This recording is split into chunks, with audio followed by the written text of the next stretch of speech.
There are corners of Syria where the war rages on. But Russia's military intervention has given the government the upper hand on the ground, and it has given Moscow an influential voice in deciding Syria's future. President Vladimir Putin is claiming military victory. On Monday, he announced a troop drawdown while visiting a Russian base in Syria. It wasn't the first announcement of its kind, and in the past, military operations didn't stop. This is not a withdrawal since Russia is keeping its air and naval bases.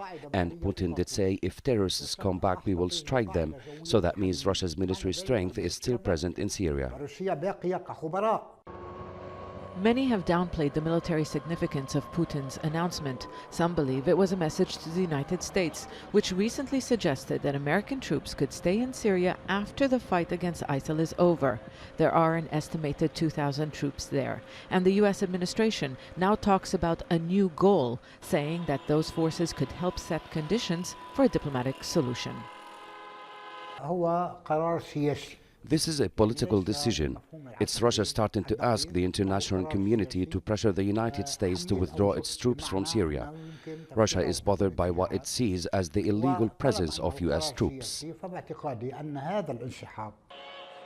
The Syrian government has accused the U.S. of coming up with excuses to maintain a presence in the mainly Kurdish-controlled northeast.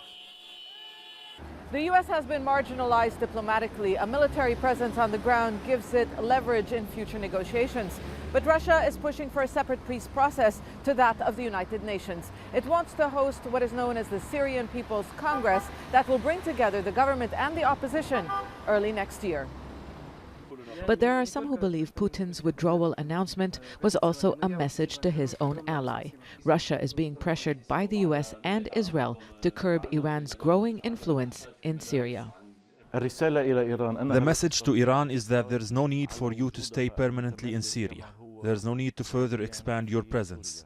The big military operations are over, and it's time for a political solution. Military operations are winding down, but the battle for Syria is not over. Zana Khudr, Al Jazeera, Beirut.